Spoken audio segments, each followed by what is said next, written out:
This podcast is part of the How We Are network.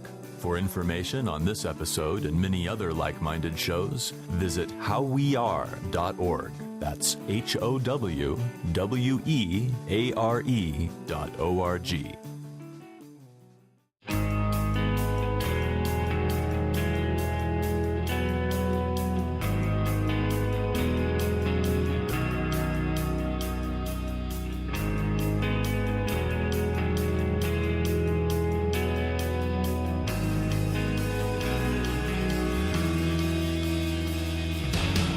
Hey everyone, and welcome to another episode of 100 Words or Less, the podcast. I'm your host, Ray Harkins, and thank you for joining us. There are probably a lot of people who have never checked out this show before that are just randomly checking it out because of my illustrious guest, so welcome. Dig back in the archives. You'll find some more stuff you may enjoy.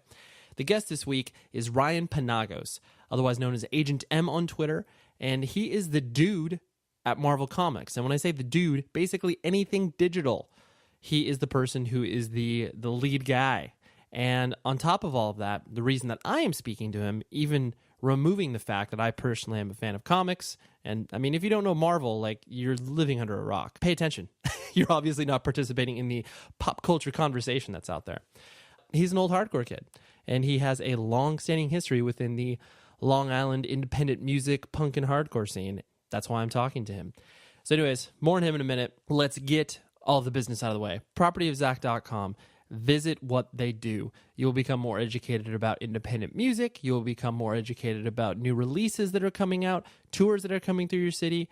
Pay attention and go to that site. We love them. They help us spread the word on the show, and we help them spread the word about their site. So there you go.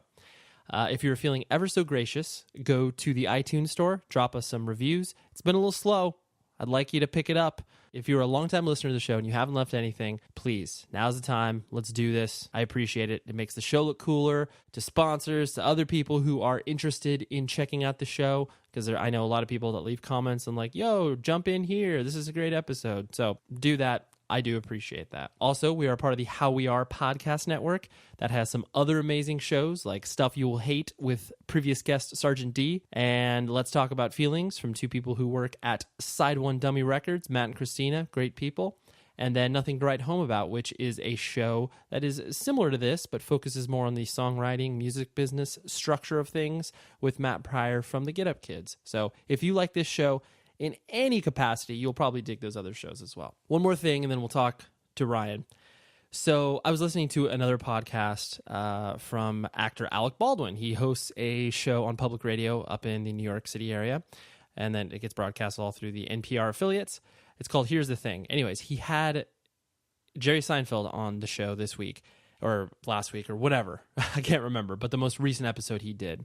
And it's a fucking incredible episode. It's one of those things where it's like, you know, it's obviously two old friends that are just hanging out, but these are people who are, you know, part of the cultural zeitgeist. These are, you know, oh my gosh, like Jerry Seinfeld, Alec Baldwin, everybody knows who they are. Anyways, but to hear, there's something that Jerry Seinfeld said that completely resonated with me personally. And I think anybody that is involved in creative art wants to do. Basically, when you can personally define success as by doing things on your own terms.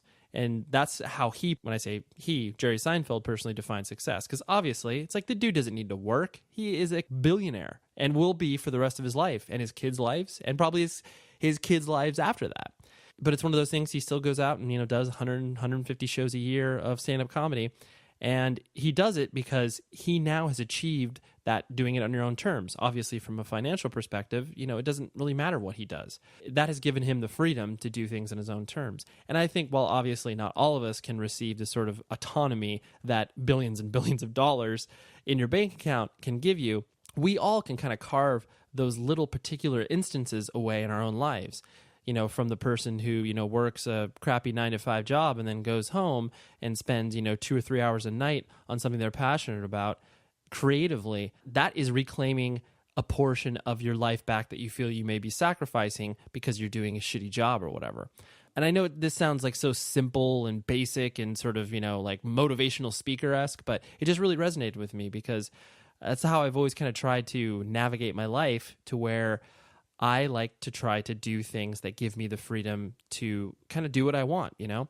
Obviously, everybody works. Everybody has to participate in some money-gaining experience, but you can always do these things that will give you that sense of freedom and that sense of being creative. Because ultimately, I think all of us want to be creative in some capacity. It's just finding the time to do it and then finding exactly what it is you're passionate about. So fucking do it. Do it on your own terms. Even if it's an hour a day, it doesn't matter. Just really resonated with me, and I wanted to pass on that cool message and the podcast as well. Anyways, Ryan Penagos, one of my good friends who a previous guest of the show, Mike Minnick, he sings for a band called Curl Up and Die. He's basically my go-to dude for comics. I ask him all the latest and greatest, and he tells me this stuff like, yo, check this out, you'll like this. Me personally, it's a very large renaissance in comics as far as me reading them.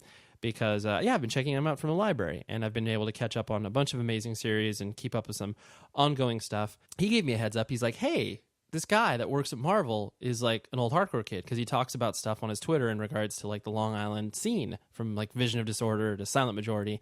And I was like, wow, that's cool.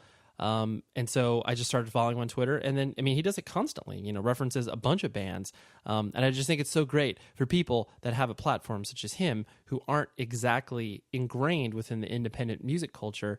He can put that out there and hopefully kind of trigger a few people to start to, pay attention to that. I just think it's incredible. So Ryan was out here in Southern California a few months ago, and I met up with him at a convention that he was at. And dude's amazing. Like, just one of those things that we sat down and we'd never met, never spoken beyond Twitter. And within probably 2 minutes, we were just like, all right, we're cool with one another. Like, that's all you need. And I think for me, that makes this show so enjoyable, that I can just reach out to a person randomly that has some connection to independent music, and within 30 seconds, we're able to just really kind of get into it. And there's that level of trust, like, hey, I'm not going to ask you any stupid questions, or, vice versa. He's not going to give me some super shitty response. Ryan knows what's up. He is in a very important position at Marvel Comics. I'm super excited about this interview. So enough about me blabbering. Let's talk to Ryan.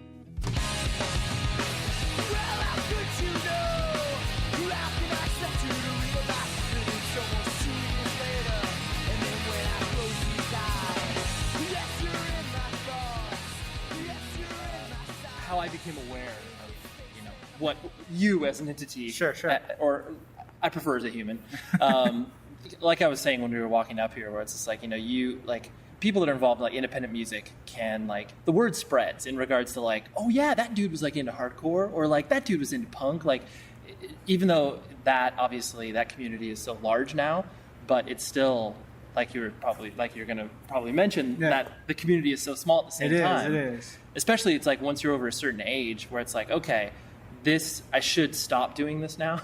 I should stop being involved in this, youth movement or whatever. But it's like, well, no, that's just what I've known for years. Yeah, why? I don't want to. Right. Like, I probably should, but right. So I still want to listen to Youth of Today every day. So, fuck anyone who tells me not to. Right, exactly. That's their fault. I've always been involved in music, and then like tangentially just like a fan of comics. And so just multiple friends being like, oh yeah, like there's a dude that works in Marvel. It's like a hardcore kid. And I was like, oh, that's cool. Like, it's awesome. And then becoming aware of you, and it's just like, oh, you are the dude. Obviously I'm sure there's more than you involved at Marvel in regards to that independent music scene, or maybe you might be the only person that has a general awareness of that. I'm trying to rack my brain about it. About who else. There aren't that many. Like, there are some dudes who were off to the side, like they're metal kids or whatever the case may be. But and like, there's one chick, she's from Staten Island, so she went to Coney Island High, same time that I went to Coney Island High all the time. Right. So, we have some of that, and like, I think my first meeting we were in together 7 years ago, she was wearing a World Inferno Friendship Society hoodie. You're like, I was like, all right, you're cool. Right, we're good. And that's the one thing that I enjoy the most, where it's like the people that I get along with the best, not only just like personally, but just professionally, where it's like you have that basis of understanding where you're just like, oh yeah, like we're cut from the same cloth. Like, exactly. you and I can be dropped in the middle of the Anaheim Convention Center and be like, oh yeah, like yeah, we're fine. Like, we're good. As dickish as it may sound, you probably know that person has worked their ass off, has done. It doesn't take for granted what they do. where they've come from or how they've gotten there. Right. Just because, I mean, that's just not what, like, that's just how, that's not in our nature. Yeah. Right. We work hard, and we have, there's certain things, we have the values and the ethics and the backing that goes behind everything we do. Yeah. Like if they still take that with them in their 20s and 30s, then it's probably you're in it forever. Yeah, exactly. So you yourself, born, raised on the East Coast? I was born in Miami, and month old, parents divorced. Mom moved up back home, which was Queens. So I grew up first 8-9 years in Queens, and then we moved to right on the border of Queens and Long Island, mostly on the Long Island side, and just grew up, western Nassau County, right near the Belmont racetrack. Most people know the Belmont Stakes. Miami's obviously you were you have no attachment to that place, but usually because I was born in Vegas, and people are always like, who the fuck's born in Vegas? And you don't hear people retire to Miami, or people go there for the nightlife, but no one's ever born there. Yeah, and I have I have a half brother and half sister, which I only met 5 years ago. Okay, there's a whole thing with that, but they're from there, so it's a different mentality. One of my best friends, he works at DC, he's from Miami, so I'm like, wow, what would I have been like? Exactly. Yeah. I'm like, that's what those people grew up to be, and that's okay. That's great. Right.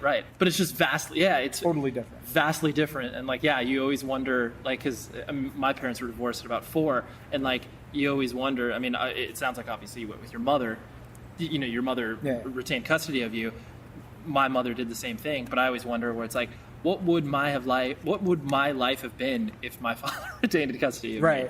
Just those different paths where it's just oh wow, that's totally weird. Yeah, it was single child, only child, single mom, dad never in the picture. Right. So I can't even imagine what life would have been like otherwise. Yeah. And I'm happy. Yeah. So your mom was, she was doing it. She was just awesome. Committed to the fact that she's okay, well, this is what's happening. Yeah. Was she pretty young when she had you? Yeah. She was 23 when she had me. Oh, okay. That is pretty young.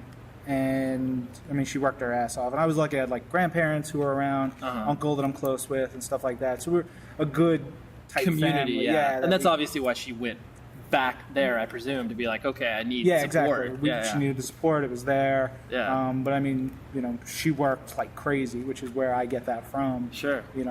She yells at me now because I'm 9 o'clock coming home, giving her a call saying hi, and she's like, are you just getting home from work? I'm like, yeah. She's like, you can't do that. I'm like, you did that all the time. That's, that's just how we are. Right. What did she do as you were being raised for a living?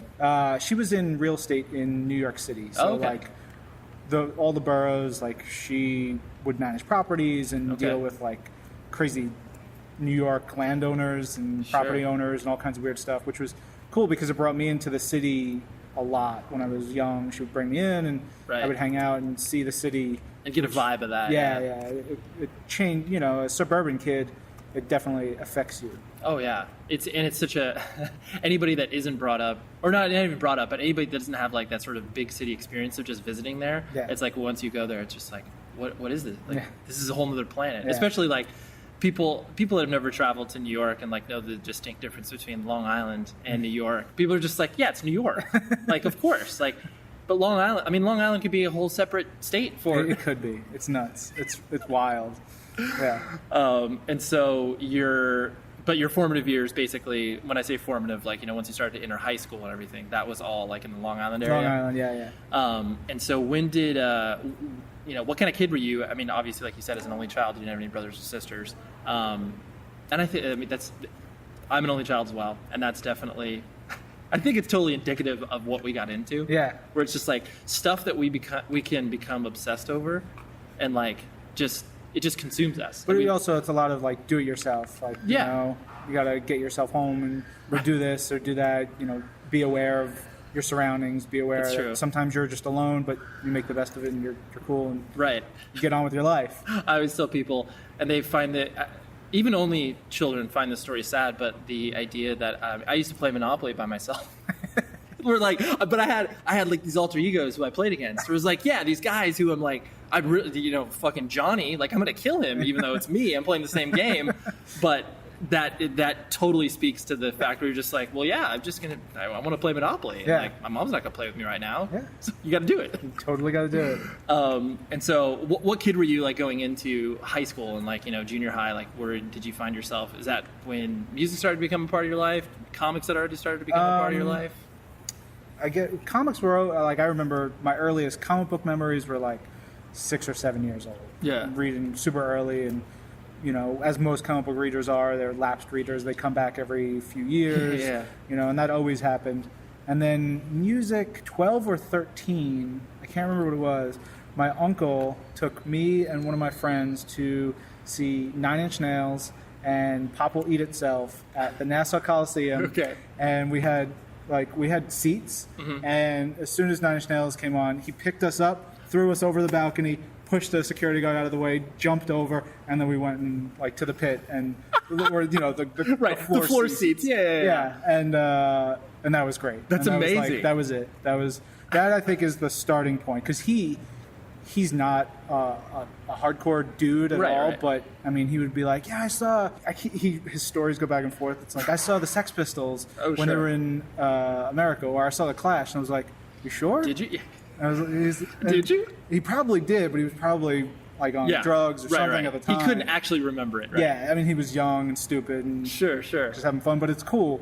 So it was probably around then, and then I remember early shows starting probably like really going in 94, 95. Probably 95, I think. Sure. I remember Sick of It All, learning about them in like 94. Okay. And I'm the same age as you, so I would have been 13 at that time. Okay. I mean, if you're obviously, like you said, your uncle introduced you to music, but who was kind of feeding you that music? Or did you just, was it like... I think the trajectory was metal. Yep. Like Metallica metal, sure, into like death metal, okay, into like getting metal magazines, and they would have a lot of crossover stuff at the time, sure, and you'd see like Sick of It All or Madball or other bands getting listed in these magazines, and I wanted to consume it all. I wanted to learn it all. And at some point, I guess the punk stuff came in as well, because I remember distinctly buying Damaged and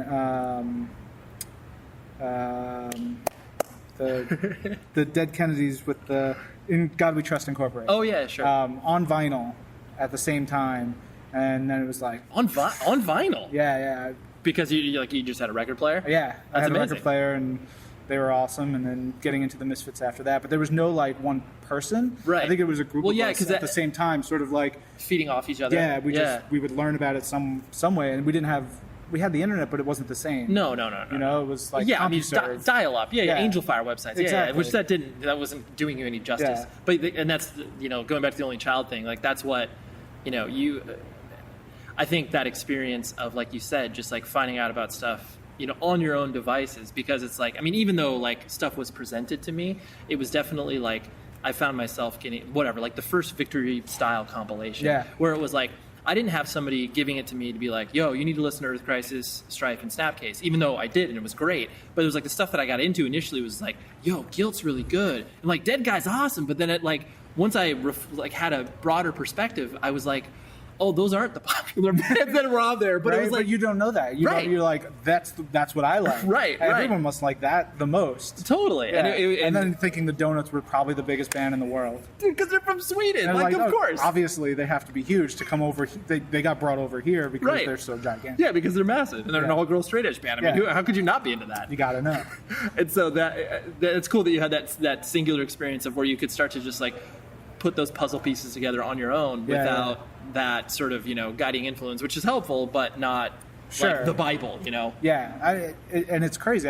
I'm now I've never thought about it like that, trying to figure out where it all came from. I do know some of it probably came, strangely enough, also at that time or the later part of that from like MTV, because at that point I remember distinctly you would see Civ on MTV. Dude, the Can't Wait 1 Minute More video.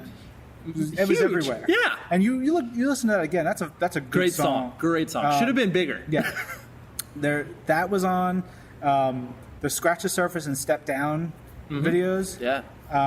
And Earth Crisis. I'm pretty sure Earth Crisis had a video that I saw. Yeah. Because I remember like getting into them, and then listening to All Out War over and over and over again. I still love that EP. Oh, it's amazing. Yeah. But it is funny, like when you look at the lineage of like how what was the most meaningful things that you started to pull off? Yeah. Just like, why did I pull that one out? It's like, and so as you and your friends started to kind of, feed into this, and you started to obviously go to shows, like, how did your mom react? Was she just like, what is Ryan getting into? This is weird. She was really supportive. Like, I would start dyeing my hair and cutting my hair in weird ways. And my hair, right now, it's super short. Right. But at one point, I had it. So this was all buzzed. Okay. And this was super long. Oh, okay. It was that cut. Sure. But my hair puffs out. It doesn't. Oh, that doesn't lay down. It's ridiculous. Yeah. There's a photo of me at some fest outside, like 15 or 16, sitting down, smiling, wearing like a Flash t-shirt, giant Jinkos, and this hair, and a straight edge necklace. Of course. A 3X necklace. Right. And I was like... Was it the wooden bead necklace, or was it just no, like you just had the 3 X's? It was like 3 white with black writing X's. Sure. Yeah. Oh, I know exactly what you're talking about. I think everybody had to own those at some point, especially in the mid-90s. Yeah.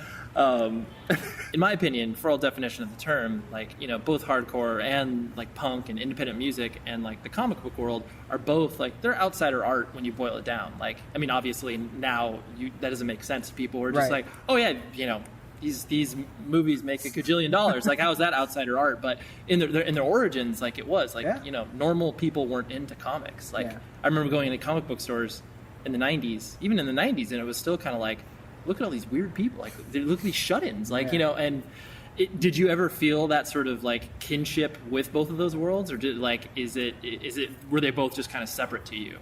I definitely crossed them over, and I saw the crossover. I remember there was one show I was wearing a Preacher shirt. Preacher, I don't know if you know the... Preacher Gun in Texas, of course. Yeah, so I was wearing that, and I walk in, and Artie Philly, who's a singer for Millhouse and stuff, he like slapped me on the chest. He said, "That's a good shirt," and he like, keep going. Right. And it was, and then I would see like zines, and you'd see like random snippets using images from comics and stuff like that. And the crossover was like, yeah, all right, I'm not alone. I get that. Other people are into the same shit. Right.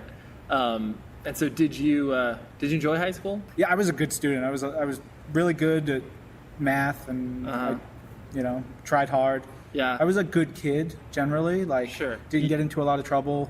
I think that's why my mom was so cool with, going to shows and, like, driving me, because we live all the way in the western part of Nassau County, so it's closer to go to Manhattan than it is to go to Suffolk at that point. Yeah. So, like, if I wanted to go to a show in the middle of the island, or if I wanted to go into the city, she was sort of like, all right, you're a good kid. You're not going to do something stupid. Right. And were you straight edge at the time? Yeah, I was straight edge from like 15. Right. Until like 22, 21. Right. Even though like I was drinking before that. Sure. You were straight edge, so you kind of had your mom obviously trusted you and had that sort of ability to be like, okay, like I can let you do these things. Even though she probably didn't totally get I'm sure what it was or like what it meant to me. Right. But, I was fine. Right. She knew I was fine. It's so funny because it's like now, I mean, I have a 2-year-old kid, and it's one of those things where it's like the best piece of advice I want to tell him once he gets of age where he can start to do stuff on his own, obviously, is be like, like if you keep a straight line and you're like just focused on whatever it is that you're doing and you're not causing myself or your mom problems, like we'll leave you alone. Like that's how my mom was too, where it's just like if you are doing these things, like you may be quote unquote disobeying them by like, you say you're going to go to a friend's house or you go to a show or whatever, but it's like, what harm does that do? Yeah. And it's like that of just being good it gets you so much more. And I don't, it sounds like such a simple idea. Right? Like it was just be nice, be kind to people, help others, work hard. Right. Like that. If you do that, everything's going to fall into place. Right, totally. That's what I think. Right. Doesn't work out, but I know it's should. It's the simplest of things, but you're just like, no, that should make sense because your life should be somewhat relatively easy if you just abide by those simple rules, especially as a teenager. And so so you were good at school. You focused on that, and I mean, did your was that in some ways, obviously trying to like make your mom proud as well, or it was like, hey mom, like look at this, what I'm doing, or it was just you just enjoyed it? I liked it. Yeah. You know, I dug school. It was good. It was easy. I mean, Yeah. It was, you know, it was just what we did. You know, Right. I guess it was probably, you know, make my mom's life easier because Sure. You know, she won't have to worry about that. Yeah. But yeah, it was a fine time. And did you have? And I mean, obviously, since you were into, you know, comics and music and stuff like that, did you find yourself like the sort of stereotypical, like, oh wow, these, like, you know, the kids that are into sports, like they you know, you weren't bullied or anything like that, were I wasn't you? really bullied, but I wasn't in that crowd. Sure. You know, like you weren't in the homecoming court and right. Right. Yeah. I'm a bigger dude, so I played like a season of football. Oh, okay. in junior high. I was like, yeah, I don't want to do this. Not so much. It's not my thing. Yeah. I don't really want. No. Yeah. And then, but I mean, everybody was generally cool. Yeah. Yeah. It was a decent school. Yeah. You know? Was it a pretty big public high school that you went to? Well, it was weird because it was grades 7 through 12. Oh, okay. So the junior high. Yeah. So you would have like the little kids mixed in with like the big kids. Yeah. But it wasn't huge, but it was, you know, decent size. Yeah.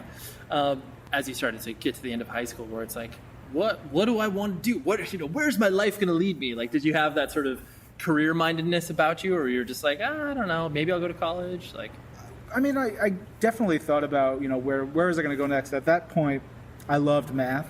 Like, fucking loved math. I was an athlete in high school. Dude, that's weird. I was really good at it. Yeah. Like I understood it. And so I was like, I'm going to do math. Uh-huh. That's what I'm going to do. Yeah. And I went into college, like, focusing on math. The first 2 semesters or 1 semester, I was rocking it. I was doing great, like, weird. Did you go to, like, a community college or university right away? It was at Delphi University on Long Island. Oh, okay. Yeah. And then it was almost like my brain said, no, we're done. And We've reached our... it stopped making sense. And so I had to shift gears while in college to try and figure out what to do next. Right.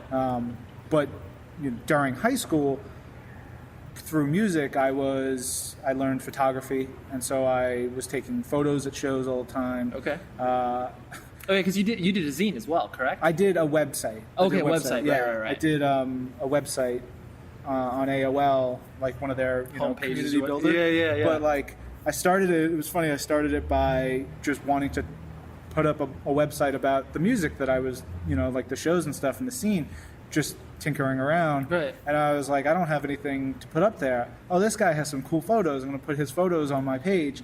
And then I take his photo, put them on my page, and then he gets in touch with me. He's like, hey, dude, I'm glad you like the stuff, but you can't just take people's things. I was like, yeah, that makes sense. Right. And, yeah. I don't know. You probably know him, Michael Dubin. Oh, yeah. Everybody knows Dubin. Yeah. But I mean, he was really cool about it, and well, it's cool because that could have gone one of two ways. Yeah. He could have like crashed down on you, and you would have been like, oh man, like this doesn't seem cool. Like like you never have a sense of like when and when I say older, they could be 2 years older than you. Like comes down on you like at a show or whatever, and like how that could affect you. Where it's like, I don't want to be a part. Yeah, I don't want to be here anymore. Right. And it's like it's so funny how it's like him doing that made like it made sense as opposed to like who is this dick and what does he tell me what to do? Exactly. So it was good, and then I started to write more and do photos and build this thing that had a decent little following, a following in the late 90s in our scene. I would write reviews and this and that and the other thing. And, sure. I did contribute to a couple zines, that came out of people knowing that I did this website. Sure. So you did sort of freelance writing? Yeah. I mean, it was just junk, like, a kid at a show would be like, hey, do you want to write something? I was like, sure. Of course. Done. Yeah. And then, that parlayed into where I went for after the math petered out. And we'll get there. But you never had a desire to play in a band? Like, did you? No. Well, I tried playing guitar. Okay. And I didn't get it. Yeah. I never... Yeah, just didn't do it? Didn't work. Yeah. There are some things in my life that my brain doesn't do. Right. I can't ride a bike. I've tried. I tried when I was younger, and for some reason, like... That's a really random thing to not be able to do. I know. If I put myself to it, probably could figure it out. Right. But it just never stuck. Yeah, I would get frustrated or just didn't do it. And then playing guitar was the same way. Would you try it for like once or twice, or would you try it like 10 times? Were you the type of person who were like, oh no, I know this. I know my limitations?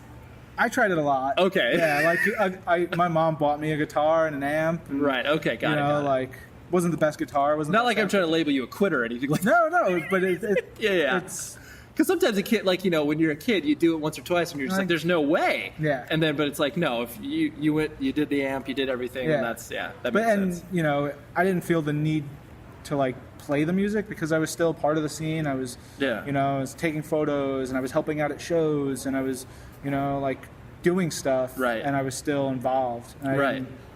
It didn't bother me. Right. That's a lot of people where it's like if they don't have that sort of spark. Like, I mean, I played in bands from like 97 till about 2006, and like even while I was singing for the band I was in, I still did a lot like freelance writing and photos and stuff like that. Just because it's like you said, you want to contribute. Like you're passionate about it and you want to share your passion.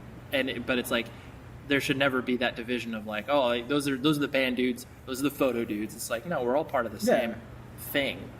And so you obviously mentioned like Coney Island High and like going to shows like that, because the Long Island for a lot of people that was a bedrock hardcore scene where it was like I was lucky that that just happened to be my scene, and I look at it now and it's like that was amazing. The output from there and the bands that came through there, the places that we had, especially because it always blows my mind too, because it's like you're right next door to New York, and to have two completely different scenes, totally different scenes, and like how does that there's almost even a third, because like the Queens area was its own alien entity on it, like just sort of there. Right. Brooklyn sort of came over to what we were doing on Long Island with like Indecision, and then Staten Island sort of. That's true. They all came over here. But Queens had this weird, this weird sound, and New York had its own thing, and then we were over here. And, within 20 miles of each other, it's all these things. I know, and it's so strange because it's like the like looking at other scenes where it's like you whatever, Philly, Chicago. It's like they all have different factions of styles of music, but it was like, and not to say that Long Island was so separate from New York where the bands didn't play with each other, but it was such a weird. As I remember, it's like once Vision of Disorder started to come out here, and like obviously we're a big band, that's when I started to become aware of that scene where it was like, wow, there's a lot of bands coming out from that area that aren't necessarily from the city. Yeah. I remember that first VOD 7-inch, still so good. So good. I remember it blowing my mind. What were we like? It came out in 95? I think so. So it was like 14 years old. Right. It's like, what is this sound? What is going on here? Totally. And then Tim from VOD washed dishes at the coffee shop that my friends and I went to that year or a year later. And I remember I have a photo of him like washing dishes like this with his like blonde dreadlocks. I wish I had that somewhere. Dude, that sounds incredible. I don't know him personally, but I just think it's so. Why would I even take that photo? But it's hilarious now looking back at it. Well, but it was great. It was like he's in this amazing band, but he's still just doing his thing. He's a dude. And I think that's what's obviously so appealing to independent music in general, where it's just like the division of what it is that people do on stage versus what it is that I do, quote unquote, off stage. Like, there's nothing different besides the fact they decided to play with 4 of their friends and they happen to create really good music. Because it's like, anytime kids approached me at a show in a way that I was like, whoa, like, no, like, I'm not cool. Like, whatever you're projecting on me, like, that's not what the reality is. Like, I am exactly the same as you, except, you're 14 or 15 years old. And what bands were you in? I sang in a band called Taken. It was like melodic-ish hardcore type stuff, kind of like Shai Hulud. Okay. But yeah, we played in Long Island. We played like Backstreet Blues. Okay. That was at like that shitty jazz club. It was like a mirrored ceiling. Yeah, like it rings familiar, but I can't place it. Yeah, and we played a few times with On the Might of Princes, just in like random VFW halls. Like we would always come through there with bands like This Day Forward. So yeah, we were kind of like total late 90s, like, late 90s, early 2000s is when we came through. But still then, like, that scene was still so vibrant. I mean, obviously it's like, with Taking Back Sunday, brand new, and like once that started to become more of a reality. But I also remember that band Inside. When they came out here, it was probably like 98 or so, and it was such a weird experience because they came out with Elliot, and it was so weird because Inside signed with a label from Southern California, and everyone was like, who's this band? Like that, because that was before, like you were saying, where bands that were across the country were so kind of different and untouchable because they're just like, dude, they're 3,000 miles away from me. And then when Inside came through, and I so distinctly remember, it was like 100-ish people at the show. They played. Almost everybody bought merch from them because they were just like, what is this? And then I love hearing stuff like this because that Inside was our band. Like that, right. I've seen them probably 40 times, maybe 50 times or whatever. Right. And like my friend of Ron and I will text each other Inside lyrics every now and then. Like such like weenie. Oh, like, dude, the most emotional. I can see the pain inside your eyes. I can see, like all kinds of silly stuff, and it's great. Right. But knowing that other people got them, and like for me, Silent Majority is one of is the pinnacle of my bands, and it's right. I don't always remember that they broke out a little bit at one point. And they should have been so much bigger. So much bigger. Much bigger. But it's great to know that like those bands get out there, and we had those same things. I remember 97 Indecision came back from tour, and they were like, there's this band called Shai Hulud. You will like them.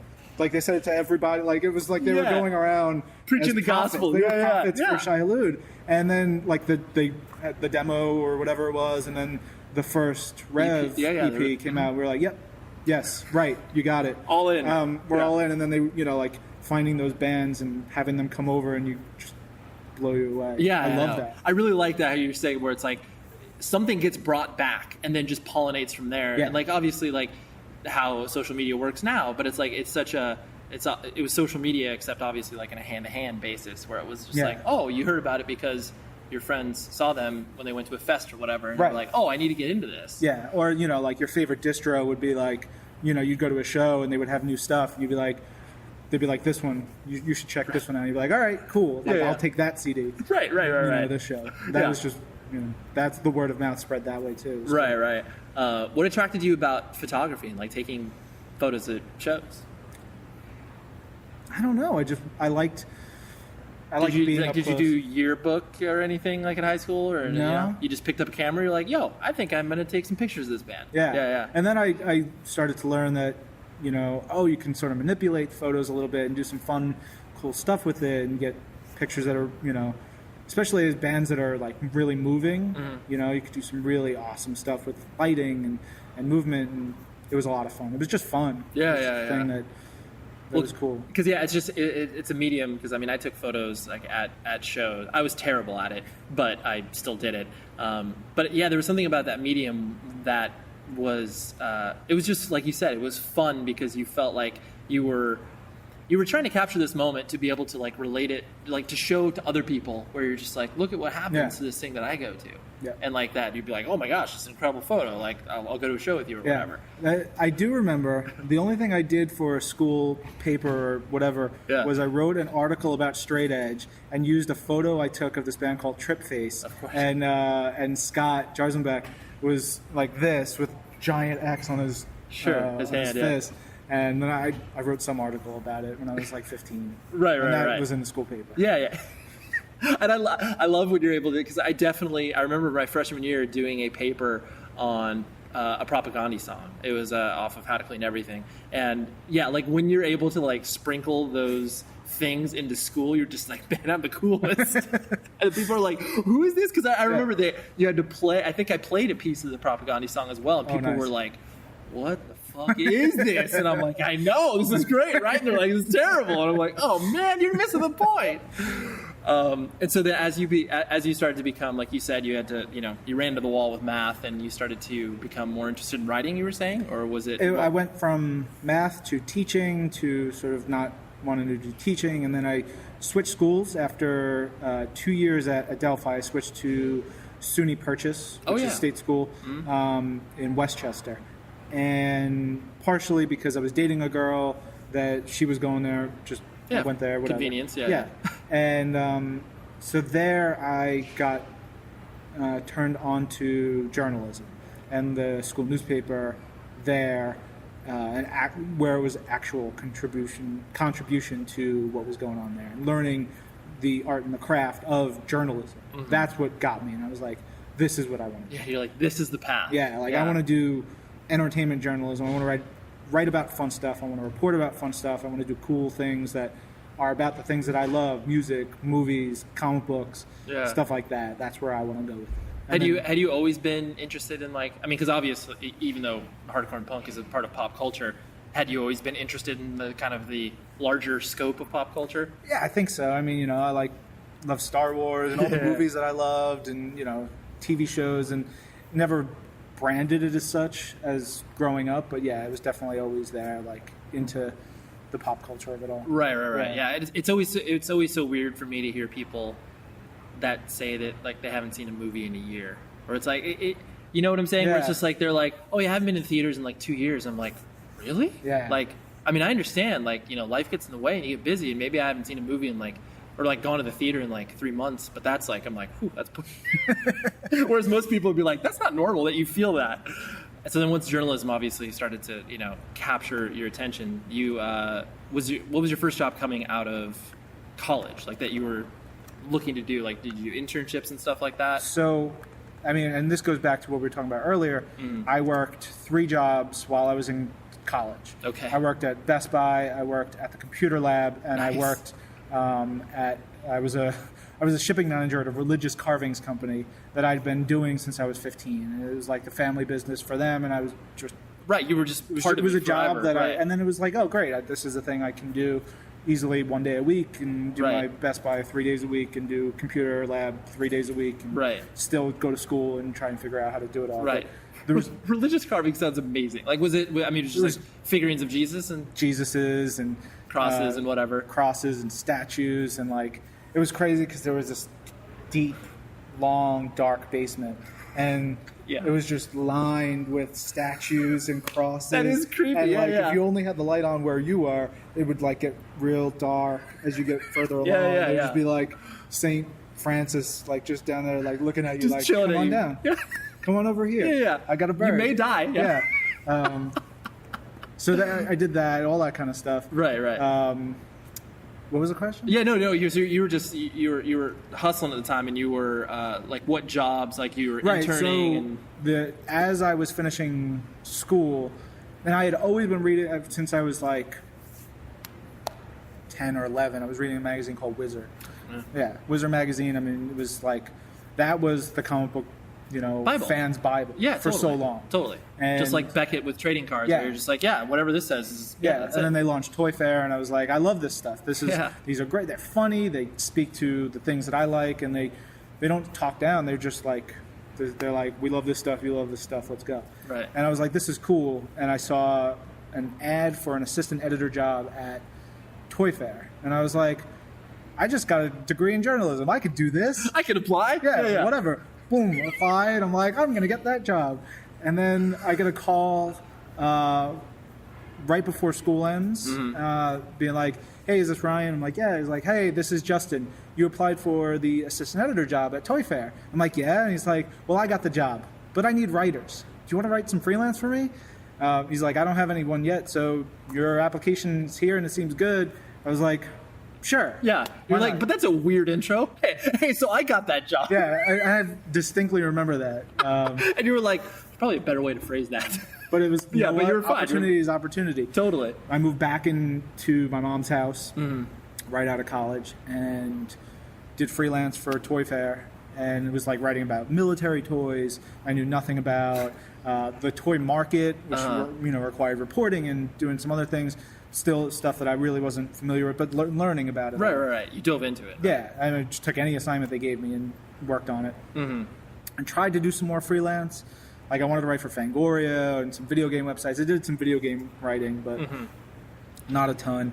And then I worked at Blockbuster for a year. Like, dude, that's my first job. I have such fond memories of Blockbuster. Yeah, video. Totally. And I started out as like, just a regular drone, and then worked up to assistant manager. And they wanted to keep me going, but I moved out. I moved to Brooklyn, Actually, I stayed with Blockbuster, moved to Brooklyn with some friends, and I remember Wizard called, and they were like, hey, we have an opening in our research department. Do you want to come interview?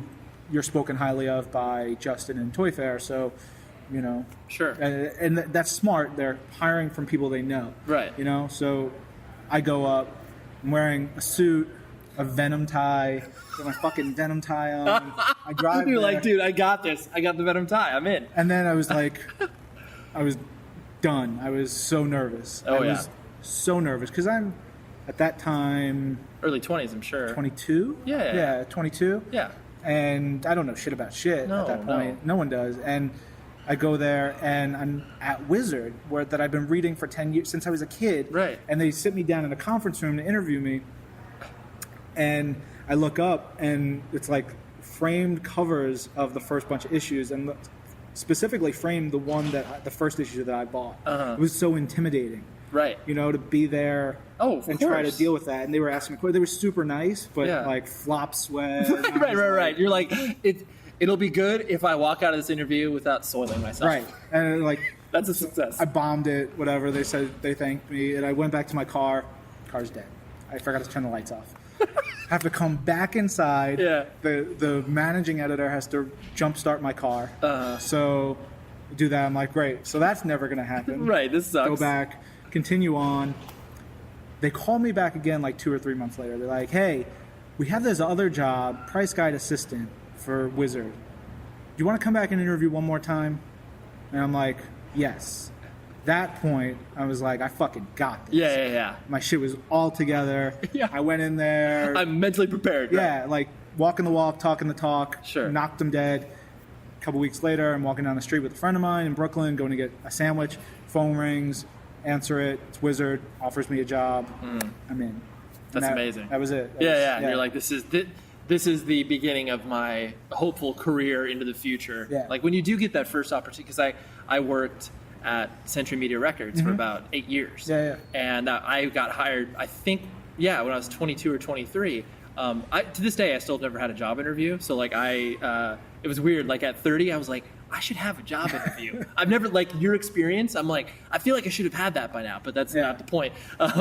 But yeah, once you feel like you all of a sudden turn that corner where you're just like, oh, that job, like, I mean, I didn't have this burning desire to like work in the music industry. I just knew I wanted, like you wanted to work with something I was passionate about.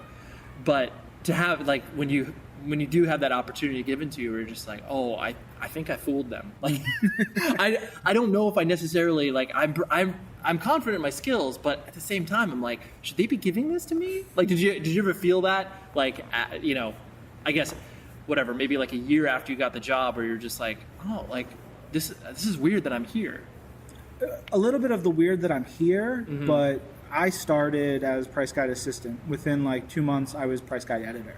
And I like took over for the guy who was there. He couldn't cut it, so I took over. Yeah. And I just ran with it. Like I developed new content. I created ideas. I took on more work, and it was just like, no, this is what I want to do. I want to make it better. I want to do more. Yeah. And so it was like a I'm here. This is awesome. I'm gonna inject myself. I like how you framed that in regards to, like, I wanted to take what was already existing and obviously like make it better, because it's like a lot of people, I think, that once they get into some sort of profession, whatever it is, you know, might feel hindered by a lot of the, you know, structures that already exist, where they're just like, oh, I can't, like, what is my idea going to do here? It's like, you know, a drop in a bucket.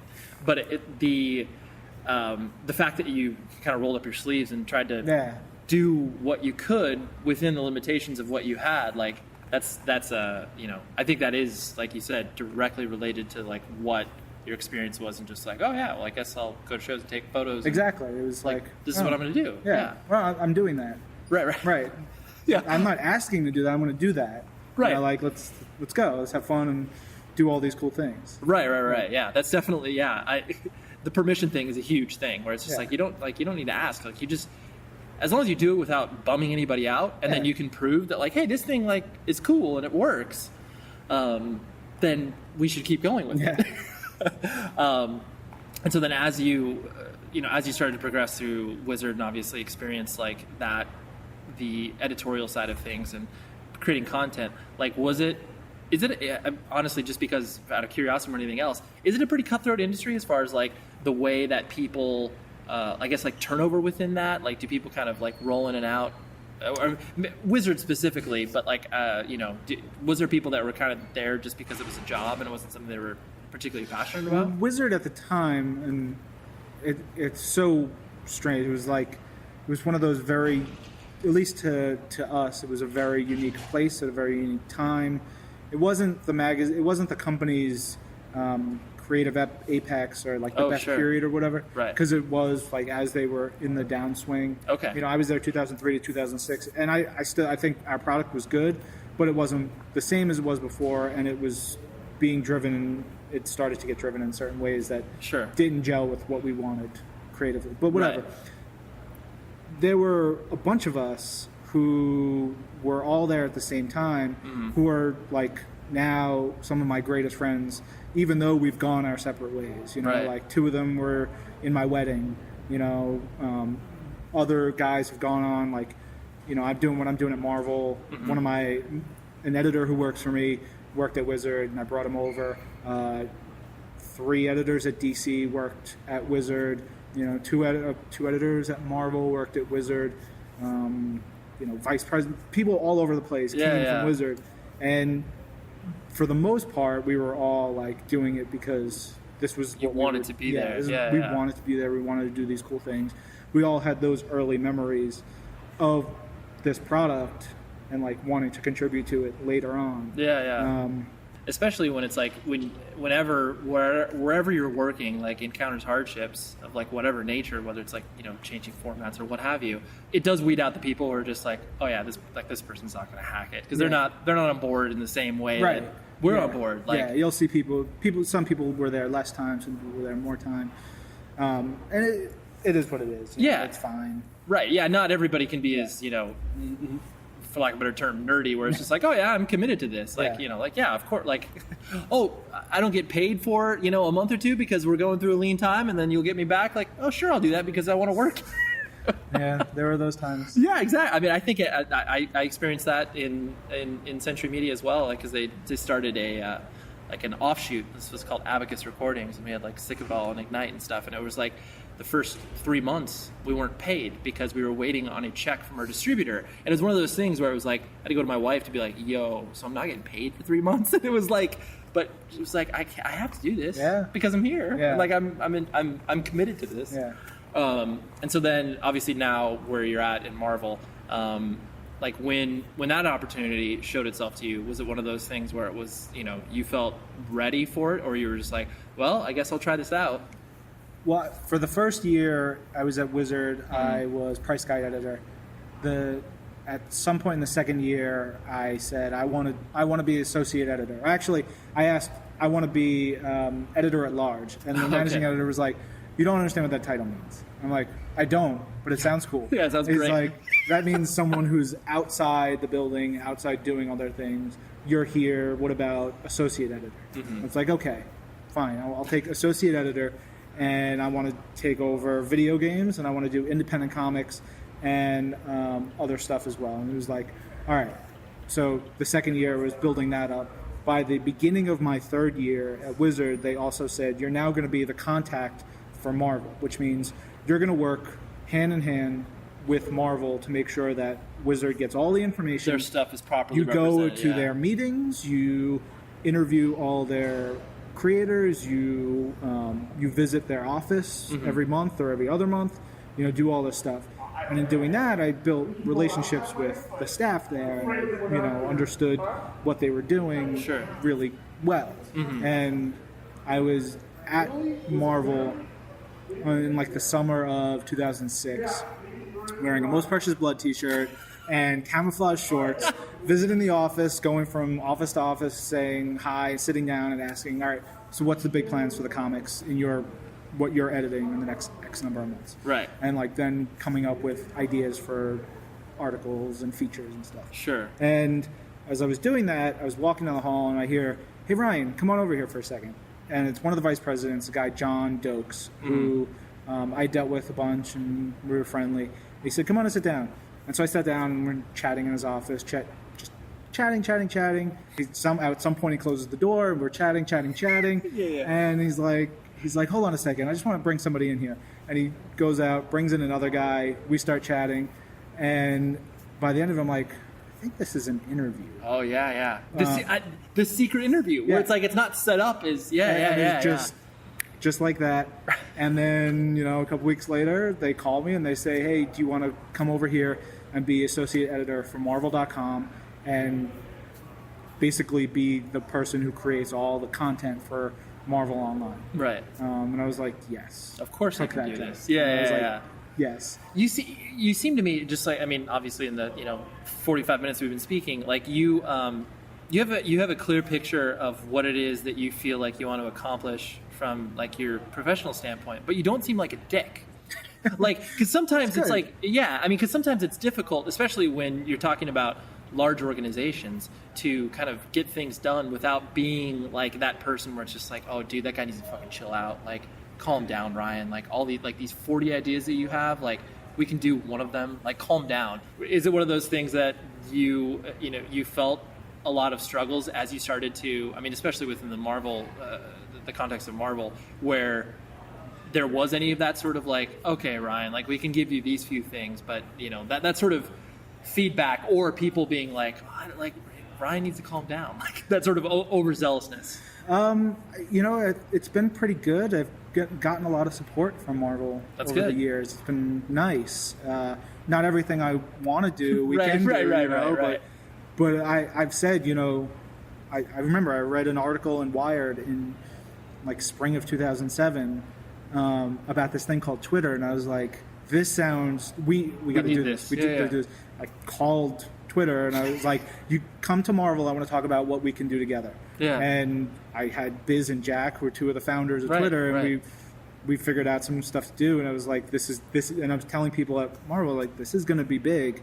And I remember people will tell me again, we were sitting in the airport waiting for the flight to San Diego Comic-Con that summer, and them being like, so what is it? And I would show them Twitter on my phone and what it meant. And like, I was teaching people about it, and then they'll come back to me like, you were right. Yeah. It's just knowing like we have to be on the forefront of these things. Sure. Because it's just, if we don't do it, who the fuck's going to do it for us? Right. We have to do it for ourselves. And that goes back to being a hardcore kid. It's like, we got to do it for ourselves. Right. You can't wait for someone else to get our shit together. Right. Or to present to you in a memo where it's like, Ryan, I think we should get on this Twitter thing. Like, you just like, you see it and you're like, oh, I think I see why we should do this. Yeah.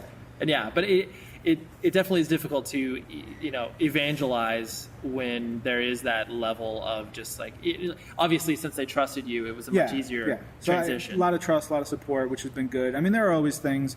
I get heated at work. Sure. I get fucking angry as shit. Really? Oh man, and I'm cursing because there are people. Fridays are my least favorite day of the week because it's Friday when everyone figures out, oh shit, all the stuff that I didn't do earlier in the week now has to get done. Right. And they're emailing me and calling me and like meetings until 6 o'clock, and then I'm at the office until 8 or 9. And it's like, it drives me nuts. And it's like, it's consistent. Right. Or just stupidity, like not playing ball with each other. It's like, we're in the same overall company, but you work for Disney, I work for Marvel, that person works for ABC. Let's fucking work together. Don't be a dick. Yeah, come on. We're all part of the same boat, so to speak. Yeah, it drives me nuts. So I get angry, but I try to be good. Right. Try to balance it out. Yeah. So how long have you been married? 4 years in October. Okay. And how does your wife work? Yeah, she works. She teaches at Columbia and Fordham, like music history. Oh, nice. Yeah. Does she have any affiliation with hardcore punk? Like, did she know what that was at all? No. Yeah. Nothing at all. And which is good. I have a wife who she was familiar with, like, obviously the sort of like mid '90s, late '90s emo scene, like Mineral Get Up Kids and stuff like that. But yeah, not a part of that world. Yeah. No, my wife is like 5 years older than me, so it's only 5 years, but that 5 years can make a huge difference in terms of music and pop culture and certain knowledge and certain touchstones. Where it's like, that's yours and that's mine. Yeah, like I love the Goonies. She's like, that's okay. Yeah. You're like, what? Who are you? How did I? The other night, we were watching Comedy Bang Bang, and they did a joke about ghoulies. Sure. And I was like, "Fuck! Look at that! That's so great." She's like, "What is it?" Yeah. And I was like, "I married a woman who's never seen ghoulies." Right. And it was just so stupid, but it's one of those. Right, things. where you're just like, well, yeah, that was like a 2-year window where people could get into it, and you weren't a part of those 2 years. Yeah, but she'll listen to all my music, and some of it she likes, some of it she doesn't. She's like, she wants to. She's written like a fiction book, and she's trying to get them published. So she has this idea to do a book set in the hardcore scene. It's like a young adult book, but set in the '90s hardcore scene. Sure. And using that's like the backdrop. Yeah, and it's using my experiences and some of our friends' experiences informing some of that, which I think would be awesome. Oh yeah, no, totally. I'd love to read that and the references and pulling cool things in. Yeah. No, that's cool. So she obviously supports your obsessive nature. That's what is always so distinctly interesting for people that dive into whatever it is that they're into and unrelenting. Like I'm not giving this up because this is what I'm doing for the rest of my life. And sometimes that's relationships because you're like, well, I have to be, I have to leave for the weekend because I have to go to Anaheim to, be at this convention. But she's obviously... Yeah, it makes sense. She understands it. Yeah. It's fine. Right. It all works out. And sort of to wrap things up, just because the, a lot of people that communicate with me about the show and obviously what they take out of it is the sort of the nature that you can do stuff without, like you said, asking permission, not knowing, not waiting for somebody to do it for you.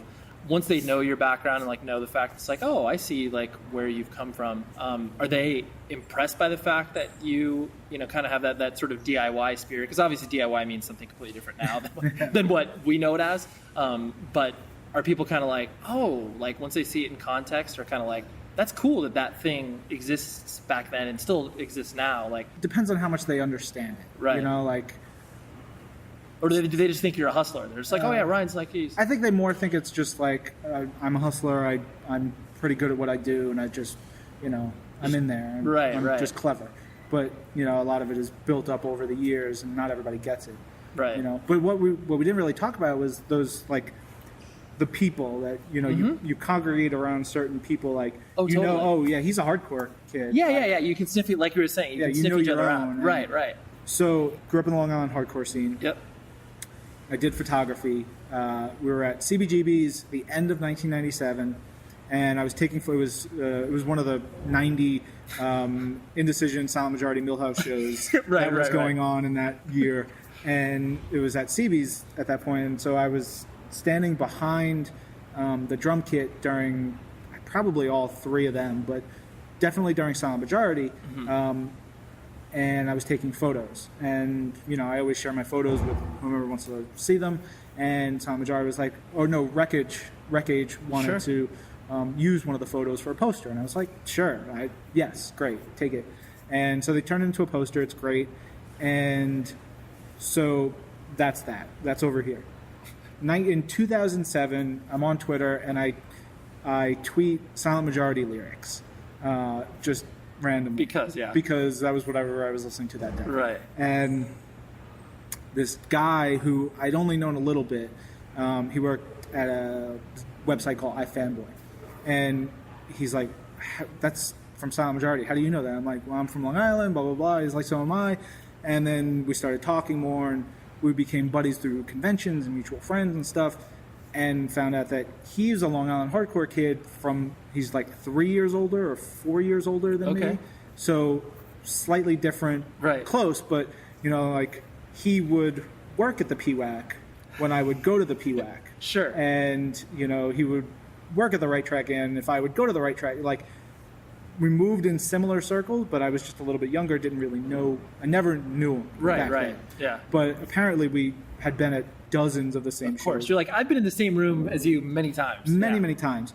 So the Silent Majority, we talked about that show, and he was like, I remember that show. That was a great show. I was like, yeah. So I showed him the poster. We looked at it, and we're like, that's you right there. You're in the front row wearing a Frodis t-shirt, a Frodis Batman t-shirt. Of course, the classic Frodis shirt. Yeah. And singing along, and it's just 10 years later, we like come together in this way, and he's now one of my closest friends. Right. Like, and you're both in the same industry, even though you obviously had prior connections besides growing up in that scene. Yeah. And that's the one thing that obviously gets me stoked about because you have such a large platform in regards to the social networks. It's so great. Like, it bums me out when people have come from a certain area of whatever, like using a random person like Dave Grohl. He does not bum me out, because he obviously, I mean, to say he respects his past is, beyond, like, that's an understatement. Yeah. And so he always references everything that grew him into what he is now. But it's like the fact that you have this medium where it's just like people may have zero affiliation with music at all, but you're able to, mention Propaganda, you're able to mention Silent Majority, all these bands you're able to bring in and kind of be like, you may pique the interest of, That's the whole point. Right. I have this reach now, and I want people to listen to the cool music that I've loved. Well, you want people to listen to Life of a Spectator. Like, that's, come on. Yeah, all the time. I want that to somehow get passed around a million different ways, It's Right. Yeah.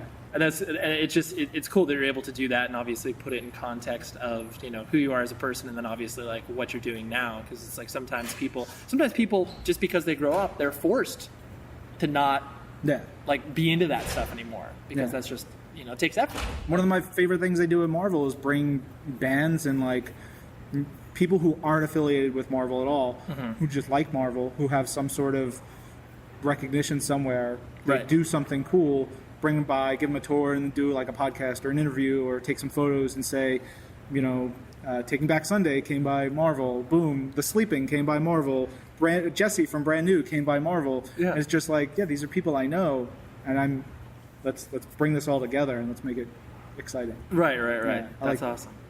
Well, I really appreciate you hanging out and obviously wanting to bullshit about all the fun stuff in the past and all the fun stuff that's happening right now. It's a good time. It's fun. Yeah, for sure. So there you go. Hopefully the audio wasn't too bad for you. We did record it in the middle of a convention, and there were a few people that walked by, but we tried to get a little quiet corner. So big thanks to Ryan. I mean, he didn't need to do this and take time out of the day to hang out with me, but he did, and I really appreciate that. Here's some plugs. Check out propertyofzach.com. Check out the How We Are podcast network, howweare.org. The editor for this show is Tom Richfield.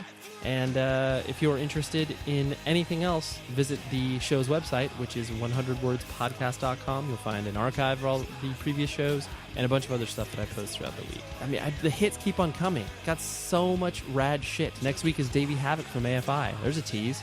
So yeah, so much great stuff in store. Follow along. And I'll talk to you next week. Thanks, everybody. Be safe.